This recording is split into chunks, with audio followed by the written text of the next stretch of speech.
صبح جنگ کا طبل بجنے لگا، فجر کی نماز پڑھی، سورج چڑھا، 10 محرم کا دن جمعے کا وقت، جناب سیدنا امام حسین رضی اللہ تعالیٰ عنہ نے ریت پر سجدے کیے، لمبے سجدے، لمبی نماز، سورۃ الشمس کی آیات دوسری رکعت میں پڑھی تو سارا کربلا گونجنے لگا۔ کیا انداز تکلم تھا امام علی مقام کا۔ نماز مکمل ہوئی تو حور بن یزید، عمر بن سعد اور شیمر سے کہنے لگے واقعی حسین سے لڑو گے؟ پتہ نہیں کون ہے۔ قُلْ لَا أَسْأَلُكُمْ عَلَيْهِ أَجْرًا، تم نے نہیں پڑھا إِلَّا الْمَوَدَّةَ فِي الْقُرْبَى، تمہاری آنکھیں بند ہیں، الحسن والحسین سید شباب اہل جنہ، تمہیں نہیں پتا؟ کہنے لگا چپ کر، حکومت نظر آ رہی ہے۔ اور بن یزید کہنے لگے پھر میرا بھی فیصلہ سنو، مجھے حکومت نہیں چاہیے، مجھے جنت چاہیے۔ حکومت نہیں چاہیے، امام حسین کی پہلی فتح دیکھیں، اور بن یزید ایڑی لگا کے نا یزید کے لشکر سے نکل کے امام حسین کے لشکر میں شامل ہو گئے، اور پہلا شخص جس نے امام حسین کو روکا، امام حسین کے نام پر پہلا سر بھی اسی شخص نے کٹایا ہے۔ لیکن یزید کی قبر پہ لعنت بھی کوئی نہیں برساتا، اس کا محل تھا بہت بڑا، لیکن جب لوگ کربلا میں امام حسین کو سلام کرنے جاتے ہیں تو قدموں میں حور بن یزید کا مزار بھی بنا ہوا ہے، اس کو بھی سلامی دی جاتی ہے۔ اور اب ہم اکیلا حور بن یزید نہیں کہتے، ہم کہتے ہیں حور بن یزید رضی اللہ تعالی۔ اب ہم اتنی تعظیم کرتے ہیں اس حور کی۔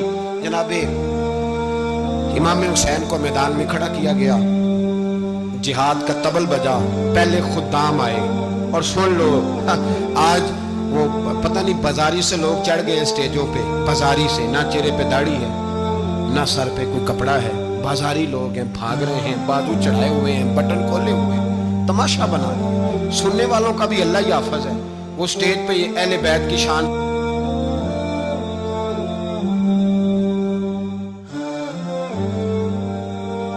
حضرت سیدنا امام حسین رضی اللہ تعالیٰ عنہ صبح جب جہاد کا وقت آیا، پتہ کون کون تھے کربلا میں؟ امام حسین کے ساتھ امام حسین کے 4 بھائی تھے کربلا میں۔ کتنے؟ بول کے بتائیں۔ حضرت علی کے 4 بیٹے، عباس بن علی، جن کو حضرت عباس کہا جاتا ہے نا، علمدار، یہ حضرت علی کی دوسری زوجہ میں سے عباس بن علی بھی تھے، اور ابو بکر بن علی بھی تھے، عمر بن علی بھی تھے، عثمان بن، یہ حضرت علی کے بچوں کے نام ہیں۔ یہ آپ کے شہزادے امام حسین کے ساتھ شہید ہوئے، ان کا نام صرف اس لیے نہیں لیا جاتا کہ ان کا نام خلفائے ثلاثہ کے نام پہ، حضرت علی نے اپنے یاروں کے نام پہ رکھا ہے، تو تم نے کربلا کے میدان سے خارج کر دیا۔ یہ تینوں شہزادے حضرت جناب سیدنا امام حسین کے ساتھ تھے، یہ بھی شہید ہوئے۔ حضرت جناب زینب امام حسین کی سگی بہن ہے، ان کے 2 بچے تھے، اون و محمد۔ جب امام حسین میدان میں جانے لگے تو جناب زینب بچوں سے کہنے لگی نہ، پہلے بھائی نہیں جائے گا، پہلے بھانجے جائیں گے۔ 2 بچے شہید ہوئے۔ حضرت قاسم بن حسن امام حسن کے بیٹے تھے، وہ جب میدان میں جانے لگے تو امام حسین نے کہا نہیں بھائی تو نہیں جائے گا، تو میرے بھائی کی نشانی ہے، میں جاؤں گا۔ حضرت قاسم بن حسن نے ایک تعویذ کھول کے دیا کہ ابا جی میرے والد نے کہا تھا جب بڑی مشکل آ جائے تو تعویذ کھول کے دیکھنا، تو آج بڑی مشکل آئی ہے تو میں نے تعویذ کھولا ہے، تو یہ دیکھیں کیا لکھا ہے، یہ تو رکا ہے، تعویذ ہے ہی نہیں۔ جب کھول کے دیکھا تو اس پہ لکھا تھا قاسم اگر حسین پہ کوئی کڑا وقت آ جائے تو بیٹھ کے آگے آگے رہنا، اگر کڑا وقت میرے بھائی پہ کبھی آ جائے نا، دیکھنا اس کے آگے آگے چلنا، اسے حسن کی کمی نہ محسوس ہو، بھائیاں جہاں ساکھ نہیں کوئی جے وچ خار نہ ہوئے۔ سیدنا امام حسین پہلی دفعہ کربلا میں اس وقت روئے جب یہ رکا، آپ نے دیکھا تو فرمایا ٹھیک ہے، اگر حسن کی یہ وصیت ہے تو میں نے زندگی میں اگر ان کی ہر بات مانی ہے اب بھی مانوں گا، تمہیں اجازت ہے۔ جناب قاسم بن حسن 16 سال کا جوان جب میدان میں نکلے تو ہائے ہائے پتہ نہیں کہاں سے آ گئی ہے۔ امام قاسم بن حسن جب میدان میں نکلے تو تبری سے لے کر علامہ ابو الاسناد صاحب سب کو پڑھ کے تو دیکھو، 3 دن کی پیاس ہے، شدید آزمائش ہے، دکھ ہے، تکلیفیں ہیں، پھر بھی پہلی دفعہ جب میدان میں گئے ہیں واپس آئے ہیں 19 لوگوں کو قتل کر کے واپس آئے۔ سناؤ قصہ خیبر کو، تمامی اپنے بچوں کو، علی کی داستان سن کے دلوں سے ڈر نکلتا ہے، علی کی داستان سن کے دلوں سے یہ جو بچے ڈر رہے ہیں نا، وہ چمگادڑ آ گئی، کاکروچ آ گیا، یہ خوف نکل جائے گا اگر حضرت قاسم بن حسن کی بات سنی۔ درجنوں لوگ آپ نے قتل کیے۔ ایک دفعہ آئے، کہا چاچا یزید کا لشکر تو بڑا بزدل ہے، اگر چند قطرے پانی میرے حلق سے گزرے تو میں سارے کاٹ کے لے آؤں گا آپ کے پاس، چند قطرے۔ لیکن تھوڑی دیر گزری، عمر بن سعد کہنے لگا اکیلے اکیلے جاؤ گے تو علی کا پوتا ہے، یہ سب کو مار دے گا، کٹھے جاؤ۔ چاروں جانب سے تیر برسے، ایک تیر لگا آ کے گردن کے پیچھے، بس جناب سیدنا قاسم بن حسن گھوڑے سے نیچے گرے۔ جناب زینب حوصلہ کر کے آنسو سمیٹ کے کہنے لگی میں دیکھ رہی ہوں پردے کے پیچھے سے حسین میرے بھائی کا بیٹا گر گیا ہے، جا اسے اٹھا کے لا۔ حضرت امام حسین ان کو اٹھا کے لائے تو امام حسین نے سینے سے لگایا ہوا تھا تو ان کے پیر، ان کا قد لگتا تھا امام حسین سے زیادہ ہے، اٹھا کے لایا، لٹا دیا گیا۔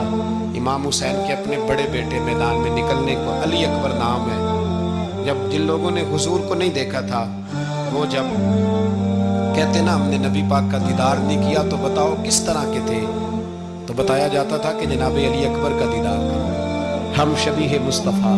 اور جب وہ گلیوں میں نکلتے تھے تو عورتیں چھتوں پہ چڑھ جاتی۔ جناب علی اکبر رضی اللہ تعالیٰ عنہ تلوار لے کے میدان میں نکلے، جوان بیٹے دینے بڑے مشکل۔ او یارو رٹا کیا ہے یہ تو بتاؤ، کہ ظالم آدمی حکمران، یار یہ رٹا ہے، ایک ظالم کا رستہ روکنا ہے اس رٹے کے لیے؟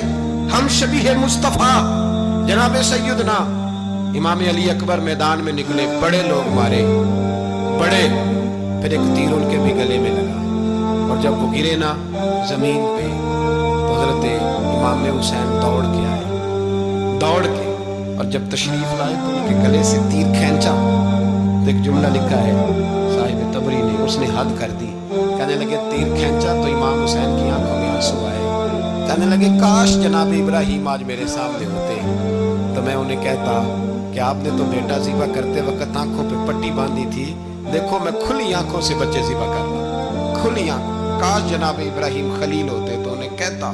جناب علی اکبر بھی شہید ہوئے۔ حضرت علی اصغر کو تو اچانک اٹھایا تھا امام حسین، باہر نکلے تو گردن پہ تیر لگا تو 6 مہینے کا بچہ وہ بھی شہید ہوا، خون اچھالا آسمان کی طرف تو کہا مولا دیکھ لے میں نے 6 مہینے والا بھی نہیں بچایا، وہ بھی دے دیا ہے۔ پھر حضرت عباس کو بیٹیوں نے کہا کہ اب نہ، کچھ کہتے ہیں پہلے شہید ہوئے، کچھ نے لکھا بعد میں، اب ہم سے پانی کے بغیر نہیں رہا جاتا، تو جناب عباس پانی کا مشکیزہ لے کے نکلے باہر، ایک ہاتھ کٹا، دوسرے پہ مشکیزہ وہ بھی کٹا، پھر پانی تو بھر لیا تھا لا نہ سکے، پھر گردن کٹی تو شہید ہوئے۔ بچوں کی بھی شہادت ہوئی، پر جب ان کا لاشا اٹھایا تو امام حسین کہنے لگے مولا اب نہ حسین کی کمر کمزور ہو گئی ہے، اب کمزور ہو، اور بھائی ایک میت ہو جائے تو 4-5 دن تو پوری آنکھیں نہیں کھلتی، کیسا جری خاندان ہے۔ تھوڑی دیر گزری تو امام علی مقام نے پٹکا باندھا، سر پہ دستار باندھی، مولا علی کی تلوار پکڑی، نبی پاک کا امامہ باندھا اور گھوڑے پہ سوار ہوئے تو کہنے لگے زینب گھر تیرے حوالے اور میں اللہ کے حوالے، گھر تیرے حوالے اور میں، اور پھر امام حسین نکلے، امام علی مقام نکلے۔ راوی کہتے ہیں کہ یہ جلوہ پہلے بھی بڑے سونے تھے پر آج جو رنگ دیکھا وہ کبھی نہیں دیکھا، کیا انداز تھا، جدھر جاتے نعرہ لگاتے تو حد ہو جاتے، اتنے لوگ امام حسین نے کاٹے، اتنے کاٹے، پھر واپس پلٹ کے آئے اور کہنے لگے زینب ذرا پردے کے پیچھے سے دیکھ تو صحیح میری بہن، ان بزدلوں کو جرت ہی نہیں ہو رہی حسین کے مقابلے میں آنے، ایک دوسرے کو دھکا دیتے، تو جا تو جا، پھر اکٹھے وار ہوئے۔ یہ کون ہے کٹا ہوا، لباس ہے پھٹا ہوا، یہ بال یقین حسین ہے، نبی کا نور عین ہے۔ پھر چاروں جانب سے تیر برسے تو امام علی مقام چونکہ نماز کا وقت ہو گیا تھا، اترے گھوڑے سے، خون بہ رہا تھا، گرم ترین ریت سے تیمم کیا، سر سجدے میں رکھا، اور جب شمر آپ کی گردن کاٹنے لگا تو کہنے لگے ٹھہر جا ذرا رب سے ایک بات کر لینے، اور پھر بولے امام حسین، کہنے لگے مالک تو اب بتا کہ حسین سے راضی ہے کہ ناراض ہے، تو بتا۔ تو پھر ایک آواز آئی، یا ایتھا النفس مطمئنہ ارجعی الی ربک راضیۃ مرضیہ، فرمایا نفس مطمئنہ واپس آ جا، تو اللہ سے راضی ہے، اللہ تجھ سے راضی ہے۔ امام حسین وہاں شہید ہو گئے۔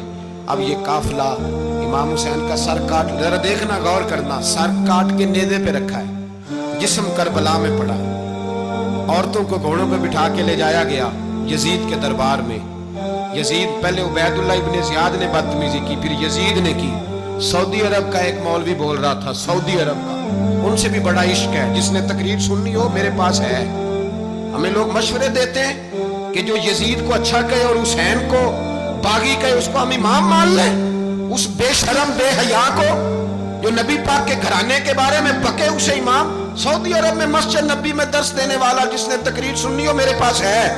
وہ کہتا ہے یزید تو بڑا اچھا آدمی تھا، اس نے تو بڑی خدمت کی، تو میں نے اسے کہا رشتہ داری کر لیا یزید کے ساتھ، قریب ہو جا۔ شرم نہیں آتی؟ آج بھی نبی پاک کا دل دکھاتے ہو، حیا نہیں آتی، خیال نہیں آتا؟ اور لوگ گھر میں بیٹھ کے باتیں کرتے ہیں، کہتے ہیں جی جو بیت اللہ میں ہو وہ بھی برا ہو سکتا ہے۔ بیت اللہ میں تو 360 بت بھی تھے، وہ اچھے تھے۔ مدینے میں تو 360 منافق بھی رہے، پوری سورہ منافقون نازل ہوئی، وہ اچھے تھے۔ عجیب تماشا بنا دیا لوگوں نے مذہب کا۔ وہ آج بک رہا ہے، آج میرے پاس ویڈیو آئی ہے، کہتا ہے یزید نے تو بڑی خیر، وہ تو عبید اللہ ابن زیاد نے قتل کیا۔ بے شرمو، اگر عبید اللہ ابن زیاد نے بھی قتل کیا تھا تو حکومت کس کی تھی؟ بولے، بول کے بتائیں۔ تو پھر یزید نے عبید اللہ ابن زیاد کو سزا کیوں نہیں دی، بلکہ ایک جگہ 2 گورنریاں دی اس کو؟ یہ حال کیا۔ بلکہ سنو جو حدیث پاک میں آتا ہے وہ یہ ہے کہ یزید چھڑیاں مار رہا تھا، چھڑیاں امام حسین کے لبوں پہ۔ تو نعمان بن بشیر صحابی تھے، بول پڑے، کہنے لگے او یزید بدبخت، ہاتھ پیچھے اٹھا، مجھے اللہ کی عزت کی قسم میں نے سینکڑوں بار نبی پاک کو ان ہونٹوں کو چومتے دیکھا ہے۔ حضرت جناب زینب عورتوں کے مجمع میں پیچھے ہو کے بیٹھی ہیں۔ یزید کے پاس جب پہنچا لشکر تو یزید کہنے لگا دیکھو اللہ نے مجھے عزت دی اور میرے مخالفوں کا کیا حال ہوا۔ تو بی بی زینب بول پڑی، اتنے صدمے سہے پر آواز توانا ہے، جاندار ہے۔ حضرت سیدہ زینب نے جب سنا نا کہ یہ کہہ رہا ہے کہ مجھے اللہ نے عزت دی، تو جناب زینب بولی، نعمان بن بشیر کہتے ہیں بی بی بولی، اتنے صدمے ہیں پر جناب زینب بولی اللہ اکبر۔